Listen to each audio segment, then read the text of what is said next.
কম আসে না। কি করা লাগবে? বলছে সামনে ঈদ, সামনে পিকনিক, সামনে টেন্ট বানাইছে, বানায় ওর মধ্যে চারিদিক দিয়ে কাপড় দিয়ে ঘেরাও করে বড় বড় বক্স নিয়ে যায়। আছে না? এই ঝিষ্টি ঝিষ্টি সময় বলছে দোস্ত তোর কাছে মালটা দিয়ে গেলাম, তুই ঠোকা দিয়ে ভিতরে মাল ছাড়া।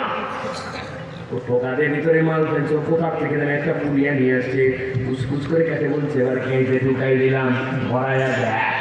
এবার ধরাই দিছে কান, বলতেছে এক কানেতে যেমন তেমন, দুই কানেতে রাজা। কুমিল্লা অঞ্চলের উহার নাম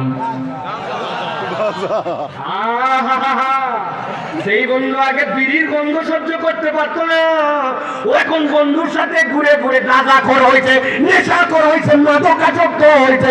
এরকম প্রমাণ আছে না? না,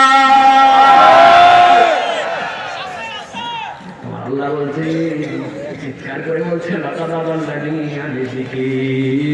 আল্লাহ ওই বন্ধুর কোনো দোষই ছিল না, কেবল আমাকে জান্নাতের ট্র্যাক থেকে নামাই নিয়ে জাহান্নামের দিকে গেছে। দোস্ত চল চল চল, মুখ দেখায় যায়, সারা দিবে বিড়ি দিবে, সাথে কিছু পকেট মানিও হবে, শুধু স্লোগান দিবি অমুক ভাইয়ের চরিত্র ফুলের মতো পবিত্র, নামাজ পড়েনি বিগত 40 দিন, ফজরের জামাতে বাংলাদেশের কোন মসজিদে এক ওয়াক্ত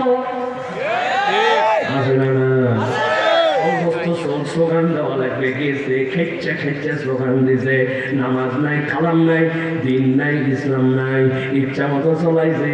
এই লোক তো এই তরিকায় ছিল না, কিন্তু বন্ধুর খপ করে পরে পরে একদিন দুই দিন করতে করতে এই জায়গায় গেছে।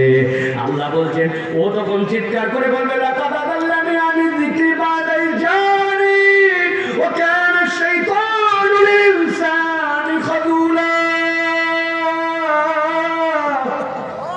শয়তানের কাজে দুইটা তোমার ইঞ্জেকশন দিয়ে দিয়ে দিকে নিয়ে গেছে। মুরব্বীরা চিন্তা করছে বাইচে গেলাম, এগুলো সব খালি যুবকদের কারবার।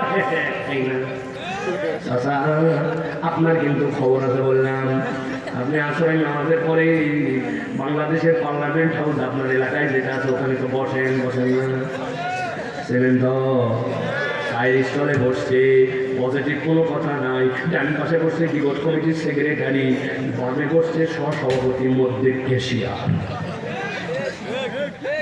একজন বলছে শুনছিস উত্তর পাড়ার দুলাল দুবাই গেছে, যেটা পর্ব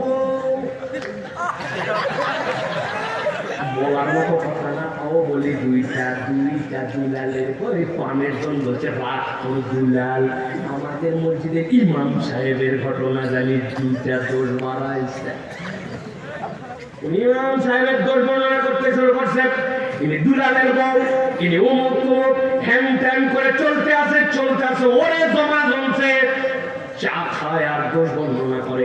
মধ্যের জন চুপ করে আছে, যেগুলা কথা হয় ওইগুলা লোকের দোষ থাকতে পারে, কিন্তু ওই লোক উপস্থিত নাই, তার পিছনে এইগুলা কথা বর্ণনা চলতেছে। মধ্যের লোক অনেকক্ষণ পরে বলছে তোরা থাম থাম, এইগুলা কথা বলা উচিত না, তবে না বলেও পারি না, আল্লাহ মাফ করুক, কথা ঠিক।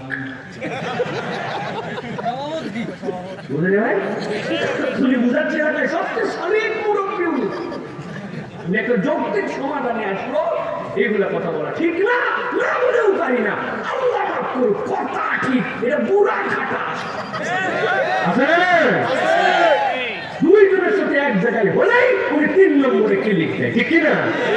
ওরা যতই বলুক বয়স আমার কম না বলে দেখছি, উনি এই কথা বলে ইসলাম নিয়ে যারা কথা বলে, ইসলাম যারা ভালোবাসে, আর দুইজনের মধ্যে ইঞ্জেকশন দিয়ে তাকে সরাই দেয়, আছে কিনা?